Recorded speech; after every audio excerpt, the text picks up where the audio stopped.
আল্লাহর পয়গম্বরের অন্যতম একজন সাহাবী হযরত দাহিয়াতুল কালবি ইসলাম কবুল করার পূর্বে সে একজন কাফের ছিল। সে জীবন্ত নারীদেরকে মাটিতে গেড়ে ফেলত। সে অনেক গুনাহের কাজ করেছিল। কিন্তু একদিন আল্লাহর পয়গম্বরের কাছে আয়েশা নবীকে বলতে লাগলো, ওগো মায়ার নবী আমার, আপনি আমাকে কালিমা পড়ে মুসলমান বানিয়ে দিন। তখন আল্লাহর পয়গম্বর দাহিয়াতুল কালবিকে লক্ষ্য করে বলে, ওগো দাহিয়া, তুমি আমার সাথে কালিমা পড়ো, লা ইলাহা ইল্লাল্লাহু মুহাম্মাদুর রাসূলুল্লাহ। তুমি আমার সঙ্গে এই কালিমা পড়ে মুসলমান হয়ে যাও। তখন দাহিয়াতুল কালবি তিনি নবীজির সঙ্গে কালিমা পাঠ করে মুসলমান হয়ে গেলাম। কালিমা পাঠ করে যখন দাহিয়াতুল কালবি মুসলমান হয়ে গেল, তখন নবীকে লক্ষ্য করে বলতে লাগলো, ওগো আল্লাহর পয়গম্বর, আমি তো জীবনে অনেক গুনাহ করেছি, আমি তো জীবনে অনেক পাপাচার করেছি, অনেক নারীদেরকে জীবন্ত পুঁতে দিয়েছি। আল্লাহ কি আমার সমস্ত গুনাহগুলোকে মাফ করবে কিনা? তখন আল্লাহর পয়গম্বর বলেন, ইন্নাল ইসলামা ইয়াহদিমু মা ক্বাবলাহু। ইসলাম এমন একটা ধর্ম, কালিমা এমন একটা ধর্ম, যে ব্যক্তি পাঠ করবে, ইসলাম ধর্ম গ্রহণ করবে, ওই ব্যক্তির পূর্বের জীবনের গুনাহ আল্লাহ মাফ করে দিবেন। বলে সুবহানাল্লাহ। তারপরে দাহিয়াতুল কালবি আল্লাহর পয়গম্বরকে বলতে লাগলো, ওগো মায়ের নবী আমার, আমি এমন একটা পাপ করেছি, মনে হয় আমারও আমাকে ক্ষমা করবে না, মনে হয় ওই গুনাহ আল্লাহ আমাকে মাফ করবে না। এই কথা নবীজিকে একবার না দুইবার না, আল্লাহর পয়গম্বরকে কয়েকবার বলল। তখন রহমতের নবী দাহিয়াতুল কালবিকে বলল, ওগো দাহিয়াতুল কালবি, বলো তুমি এমন কি গুনাহ করছো, বলো তুমি এমন কি অন্যায় করছো, আমার কাছে বলো তুমি। তখন দাহিয়াতুল কালবি বলতে লাগলো, ওগো মায়ের নবী আমার, ইসলাম ধর্ম গ্রহণ করার পূর্বে আমি একজন ব্যবসায়ী ছিলাম, আমি একজন বিজনেসম্যান ছিলাম।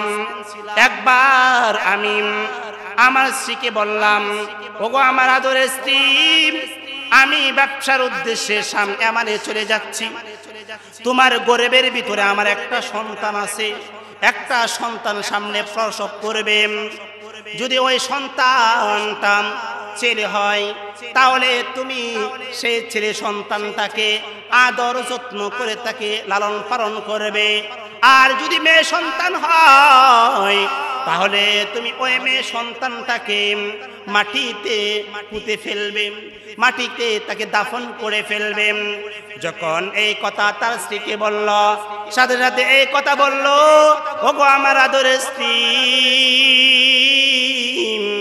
আমি যে ব্যবসার উদ্দেশ্যে ইয়ামান দেশে যাচ্ছি, মনে হয় আমি 1-2 বছরের ভিতরে আসতে পারবো না, 5-7 বছর সময় লেগে যেতে পারে। সুতরাং আমার যদি সন্তান হয়, ছেলে সন্তানটাকে তুমি লালন পালন করবা, আর মেয়ে সন্তান যদি হয় তুমি ওই মেয়ে সন্তানটাকে দাফন করে ফেলবা। এই কথা বলে যখন দাহিয়াতুল কালবি সে ব্যবসার উদ্দেশ্যে চলে গেল, ওই দিক দিয়া তার বিবি কয়েক মাস যাওয়ার পরে সন্তান প্রসব করল। তখন প্রসব করার পরে দেখতে পাইল তার একটা মেয়ে সন্তান হয়েছে। বলেন সুবহানাল্লাহ। কি সন্তান হয়েছে? মেয়ে সন্তান হয়েছে। তখন দাহিয়াতুল কালবির স্ত্রী সে তার সন্তানের মায়ে পড়ে গেল, আহ এত সুন্দর একটা মেয়ে দুনিয়াতে ভূমিষ্ঠ হয়েছে, আমার স্বামী যেরকম সুন্দর দাহিয়াতুল কালবি সে ছিল খুবই সুন্দর। তখন তার যে মেয়েটা হয়েছে মেয়েটাও বাবার মতো সুন্দর।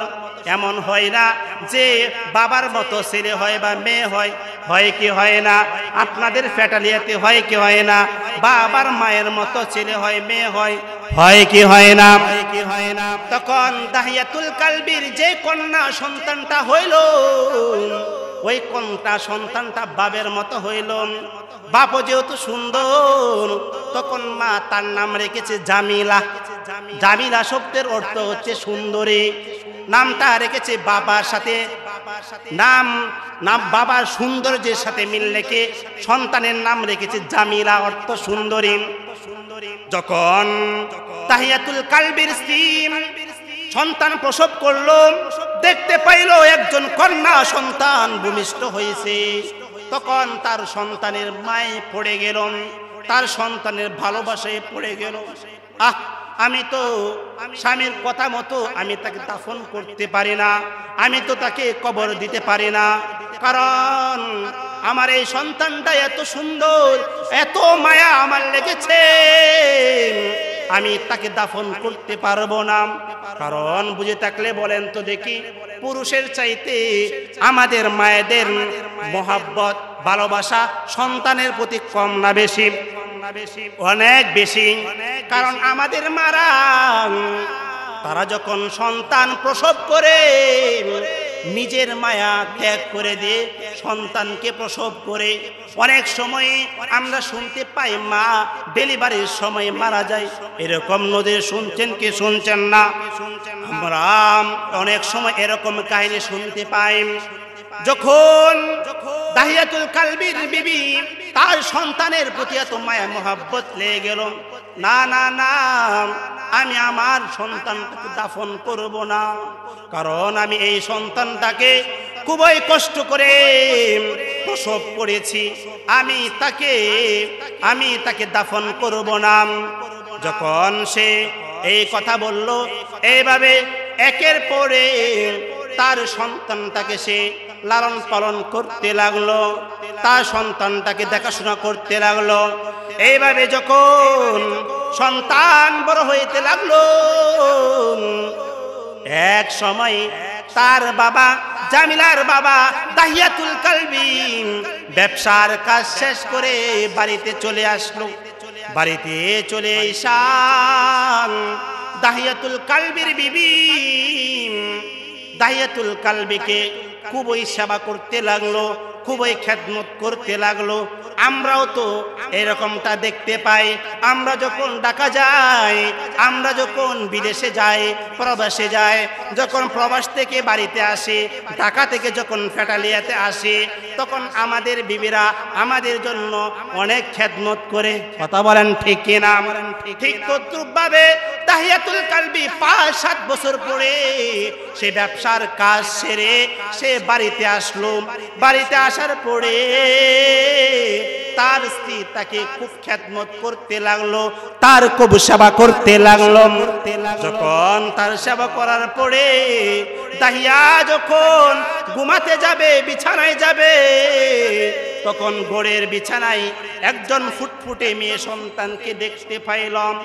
ওই মেয়ে সন্তান বাবাকে লক্ষ্য করে বলতে লাগলো, আপনি মনে হয় আমার আব্বা, আপনি মনে হয় আপনি বাবা, আপনাকে 5-7 বছর ধরে ডাকতেছি কিন্তু আব্বাকে দেখতে পাই না। আমার মা আমাকে বলেছে যে তোমার বাবা ব্যবসার উদ্দেশ্যে সফরে গিয়েছেন। যখন ওই সন্তান তার বয়স যখন 5-7 বছর হইল, তখন তার বাবাকে চিনতে পারলো। বাবাকে চিনতে পেরে তখন ওই সন্তান উম্মে জামিলা তার বাবাকে চুমু দিতে লাগলো, তার বাবাকে আব্বু আব্বু বলে ডাকতে লাগলো।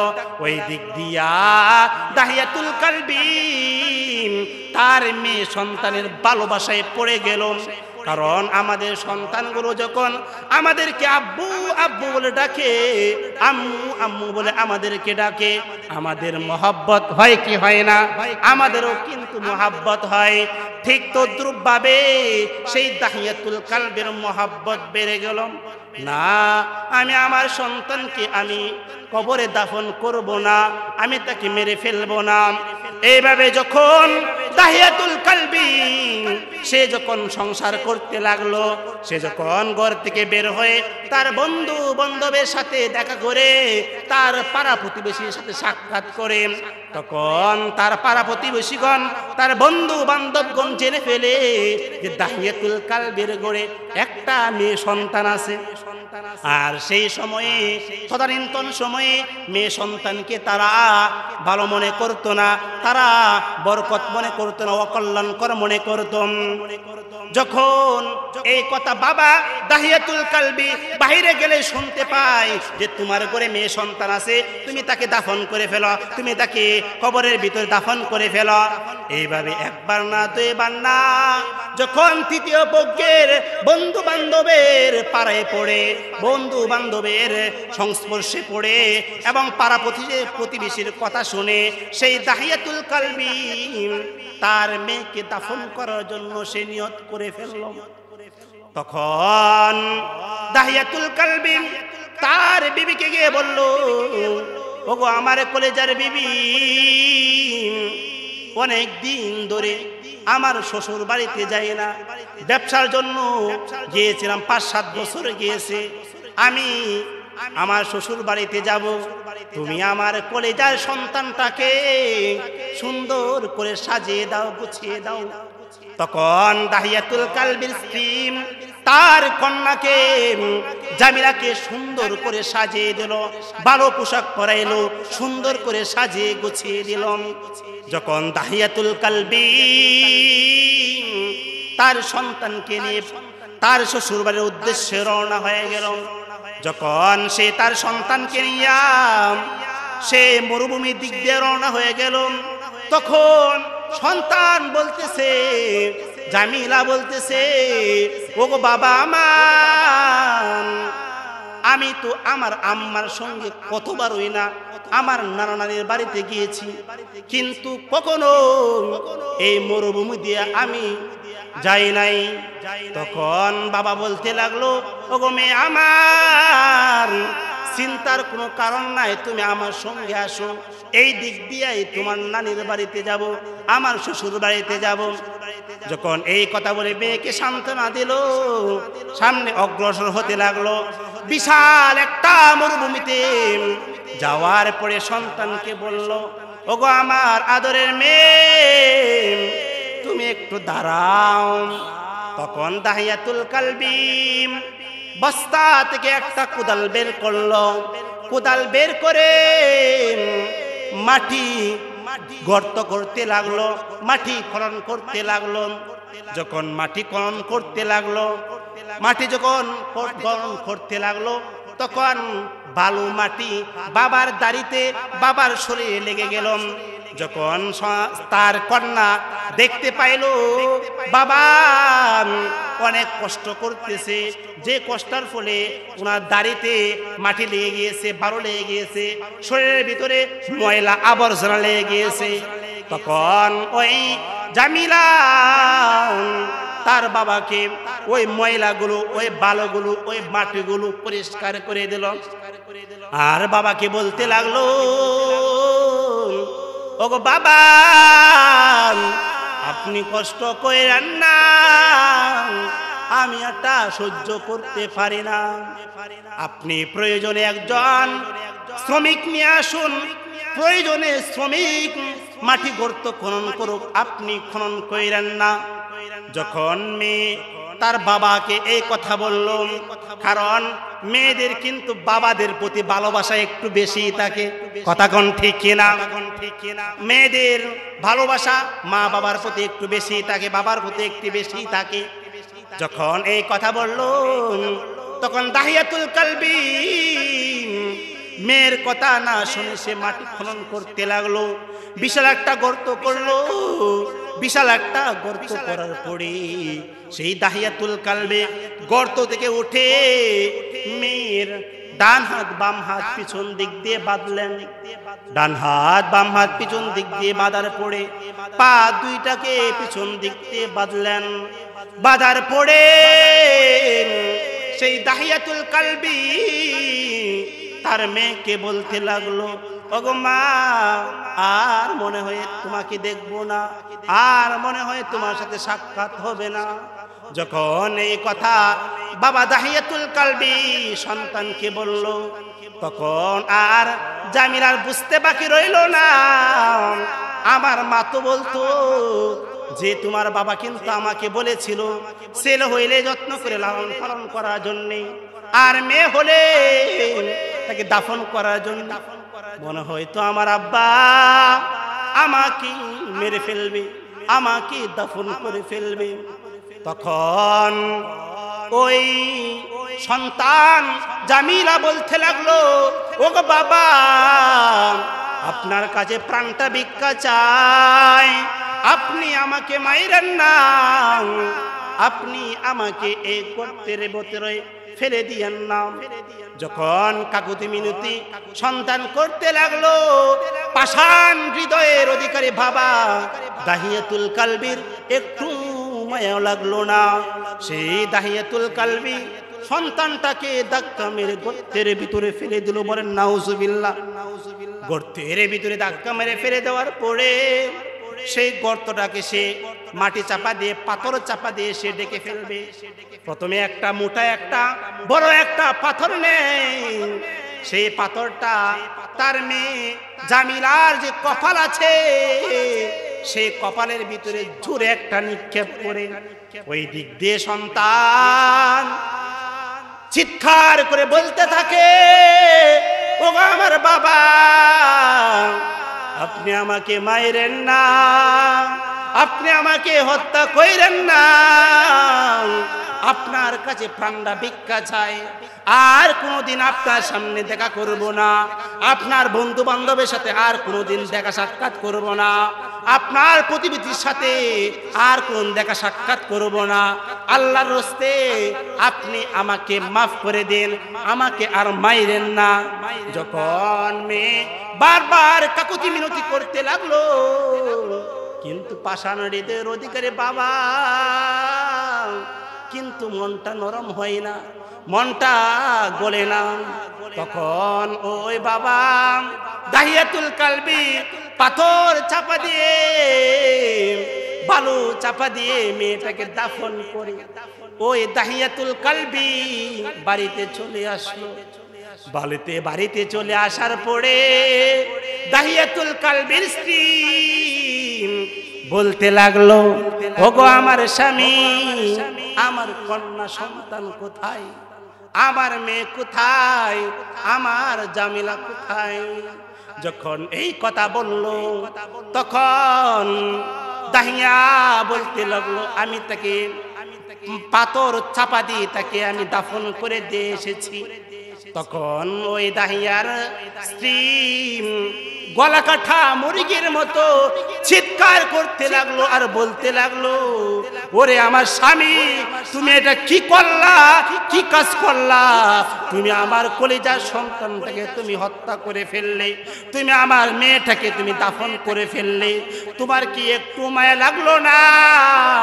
তোমার কি একটু মহব্বত হইল না? তখন দাহিয়াতুল কালবি সে চুপ হয়ে গেল, কারণ সে তো অপরাধী, সে তো অপরাধ করেছে, সে আর কোনো কিছুই বলে না। যখন দাহিয়াতুল কালবি ঘুমাতে যায়, তখন তার ঘুম হয় না। স্বপ্নের ভিতরে তার মেয়ে জামিলা বলতে লাগলো, ওগো বাবা আমার, আপনি আমাকে মাইরেন না, আপনি আমাকে মাইরেন না, আপনি আমাকে হত্যা কইরেন না। এই স্বপ্ন সে বারবার দেখতে লাগলো, সে কষ্ট অনুভব করতে লাগলো, কিন্তু দাহিয়ার ঘুম হয় না। এইভাবে যতদিন যায় ততদিন স্বপ্নে দেখে তার মেয়ে তাকে বলতেছে, ও বাবা, তুমি এটা কি কাজ করলা? তোমাকে বারবার আমি রিকোয়েস্ট করেছিলাম, বারবার অনুরোধ করেছিলাম, তুমি আমাকে মাইরো না, তুমি আমাকে হত্যা করো না, আজকে তুমি আমাকে মেরে ফেলেছো। আজকে তুমি হত্যা করে ফেলেছো। যখন বাবা এই স্বপ্ন বারবার দেখতে লাগলো, একদিন সেই দাহিয়াতুল কালবি স্বপ্নে দেখলো, এমন স্বপ্ন দেখলো যে ওই মেয়ে তাকে বলতে লাগলো, ওগো আমার বাবা, এমন একটা জামানা আসবে যেই জামানা নারীদের সম্মান আল্লাহ বাড়িয়ে দিবেন, যেই সময়ে আল্লাহ পাক নারীদের ইজ্জত সম্মান আল্লাহ বাড়িয়ে দিবেন, ওই সময় তুমি অপেক্ষা করো।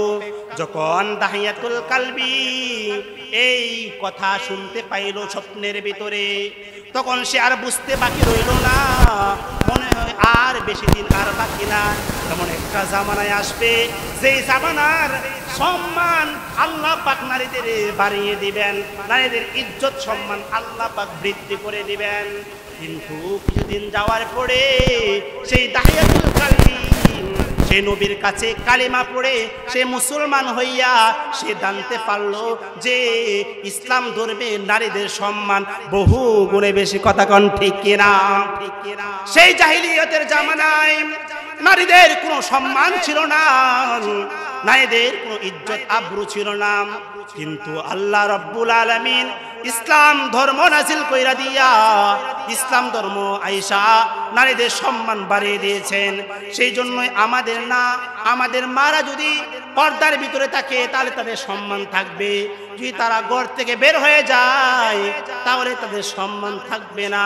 সেই জন্যই মুসলমান ভাইরা আমার, এই হায়াতের জিন্দেগিতে আমি আপনি সবাই আল্লাহ তাআলা যত বিধিবিধান আছে সব বিধিবিধান মানব, এবং কি বিশেষ করে আমাদের যে সমস্ত মা বোনেরা আছে, আমাদের মা বোনেরা সমস্ত বিধানগুলো মানতে হবে।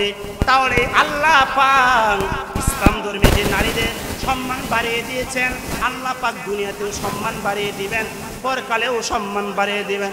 কথা কোন ঠিক কিনা? সেই জন্যই ইসলাম ধর্মের ভিতরে আল্লাহ পাক নারীদের সম্মান দিয়েছেন কিনা?